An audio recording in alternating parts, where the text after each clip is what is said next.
Po, bakit nyo po pinanawagan ang agaran na pagdibitiw ni Executive Secretary Recto po? Well, ang pananawagan yan ay dahil sa long history ng mga wrong policies ng mga anti-people at saka anti-health. Personal namin siyang nakilala noong 2012 doon sa Syntax Law of 2012.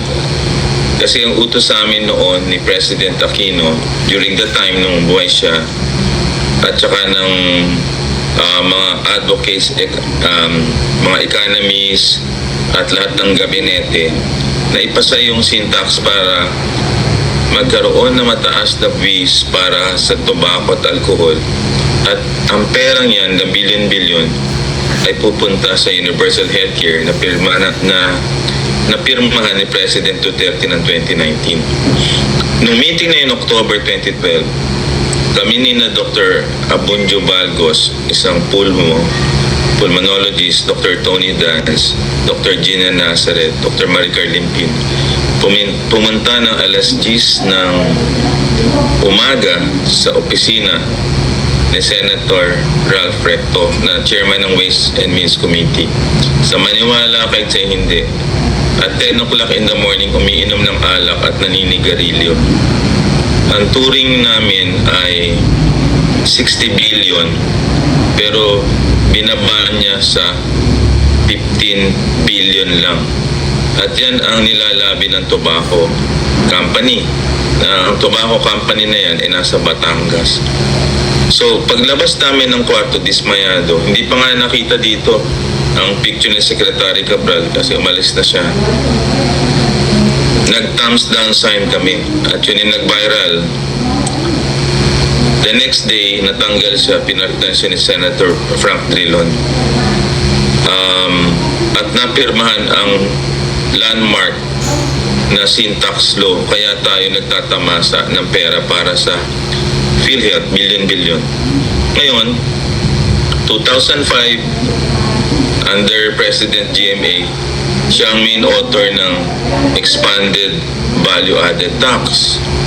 From 10%, ginawa niyang 12%. At yun ang nagpatalo sa kanya sa Senado ng 2007.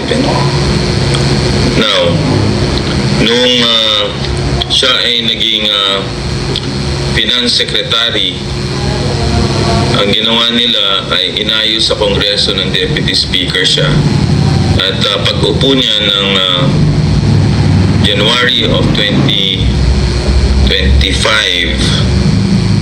nagkaroon siya ng circular na pinalilipat ang pondo daw na excess na 60 billion. At tahimik pa yon, buti na lang may mga officials ng PhilHealth na binigay in tranches. At hindi pa nakinig yan, nag-hearing nun doon ho sa Senate Health Committee na pinangungunahan nun ni Senator Bongo. Hindi pa tuminag yun kasi first meeting yun at birthday ko yun July 30. Nakakuha na sila na mahigit na 40 billion until nag-TRO, oral arguments, at kalalabas December 5. Talo po sila, unconstitutional yung paglipat ni Secretary Recto. So, may plunder charges sa kanya, alleged dahil sa technical malversation against Secretary Recto and Emmanuel Ledesma. Ngayon, in 2025, DOF Secretary siya, ngayon Executive. Akala mo zero ang budget for 2025. Diba? At ibig sabihin, wala talagang mapapala tayo kasi kung ang PhilHealth ay zero, hindi natin ina-expect na magkaka-universal healthcare. Tapos maraming okasyon na siya ay nagbe-vape din sa loob ng opisina. I think mayroong pictures na kumalat dyan. Nakausap niya yung mga mayors for good governance. In the picture were Mayor Magalong and Mayor Joy Belmonte. So, ang tingin namin na mga doktor, tahimik yung iba. Kasi siyempre, Executive Secretary, member ng board ng PhilHealth dahil finance. Hindi ka lang mabayaran dyan. Ang mga hospital natin, ba'y malulugi kasi nag-amortize sila. So, iba takot lang, hindi magsabi. Ngayon, ang sukdo lang ginawa, yung hindi bigyan tayo ng suspension para sa sa excise tax sa diesel at gasoline. Kasi binigay lang LPG at kerosene. Tapos yung maraming nananawagan na i-enumerate natin para sa value added tax reduction sa 12 to 10%. Kasi tayo ang pinakamataas sa Asia. Una nagtawag niya si Congressman Leandro Libiste. Sinunggundahan na ni Senator Lauren Legarda. Si Congressman Miro Kimbo, pumapayag na rin siya para sa gasoline at saka sa diesel. Si Senator Bam Aquino, do hindi sinasabi niya na related to Senator Recto, nagpapatawag na rin ang pagbaba. Si Congressman Chel Jokno, si may panukala sa upper chamber si Erwin Tulfo, Senator Erwin Tulfo. Kung mapapansin mo, hindi na to party lines Hindi na to BBM ka, ito yung mga halo na mga tao. Whether DDS ka, BBM ka. Itong mga to, progressive thinkers, itong iba, Bam Aquino, na nagtatawag na Chel Jokno. Ibig sabihin, hindi na itong party line. Ito ay sigaw na ng mga taong bayan. At kanina, nasa convention kami ng mga doktor. Lahat ay nagsasabi, tahimik lang. Kasi takot. Ngayon, pag tayo natakot at ang close advisor to the president ay binibigyan ng wrong advice, hindi tama yon. Hindi pa naman siya confirm, acting secretary pa yan. At ang balita natin, ayaw pa mag-submit for the Committee on Appointments kasi hindi ka pwede kung meron kang alleged plunder cases na dalawang grupo ang nag-offer niyan. Bakit natin gusto siya matanggal? Kasi alam natin ang value added tax, hindi yan ma-approve kung hindi isa sa batas. So, kailangan mag-pressure tayo na matanggalin siya para ang balita siyang humaharang sa lower house at sa upper chamber para matupad ito. Pero kung gagawin ng Pangulo na yan ay isang urgent bill, tinatawag nila na dapat pirmahan, bakit hindi pinipirmahan samantalang naibigay na ng Senado at Congress yung utos para dun sa mga excise tax. So ibig sabihin may humahad lang. At yan yung hindi magusto na maraming tao. Ang middle class, ang nagbabayad pero overtax, manipulated, abuse.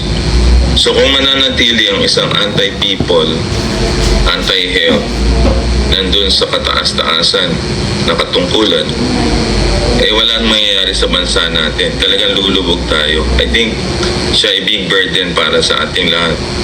At yan ang pinapanawagan natin na kailangan na siya mag-resign. At kung hindi siya mag-resign, patuloy pa rin mag-ground swelling ang mga tao hanggat magalit na. Kasi talagang hirap na hirap ang mga tao ngayon. At nakita mo naman, hindi lang naman medical community, labor group, business community, ordinary Juan de la Cruz. So, it doesn't make sense na mag-ayuda-ayuda tayo. Pinakamabilis niyan is to reduce the value added tax right now from 12 to 10%. At hindi rin sinoli pala yung pera ng Supreme Court na pag-utos. In fact, kinarga nila sa 2026 GAA. At ang utang niya ng government ng BIR sa PhilHealth ay 400 billion na na-discuss. So may arrears. So kailangan natin ipaintindi ito sa taong bayan kasi tayo lang bukod tangi ang mababa lifespan sa Asia at 71. Tayo lang bukod tangi ang taas ng ating out-of-pocket expenses, hospitalization of 60%. So ibig sabihin, kaya tayo ganito, naghihirap, wala tayong pera sa kalusugan dahil kay Secretary Recto. At yan ay long history na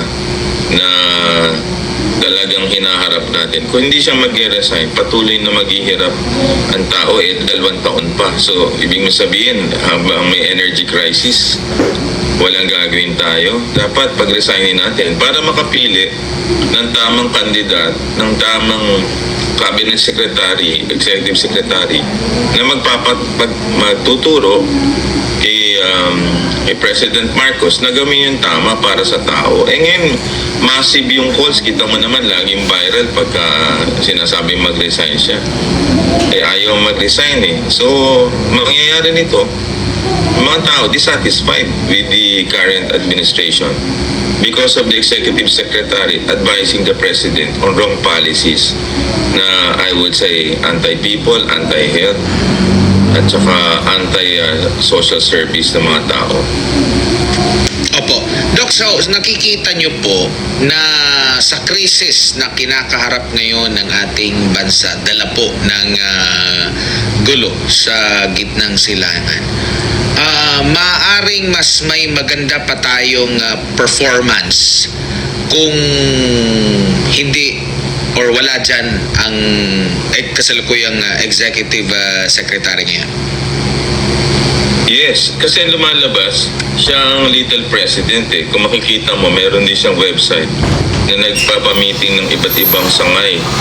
Hindi na ang Pangulo eh. Dahil nagkasakit ang Pangulo, naataas ang gumanap na parang little president eh. Hindi naman siya elected person eh. Hindi siya elected public official. Because of the sickness of the president, siya nang gumaganap doon. Kaya nagkakawindang-windang tayo. Makikita mo naman sa kanyang website para siya ang Pangulo ng bansa eh. Ito nga ang pagdidistribute ng bigas dito sa Batangas eh. Merong patatak na Office of the Executive Secretary. Kailan naman naging ganun? Namimigay ka lang ng bigas eh. Kailangan pa yung magtatak po sa bigas. So, hindi katanggap-tanggap yung ganito na naglilid sa atin because of the current sickness of the president, though the president is getting well, pero makikita mo, siyang talagang little president ngayon. So,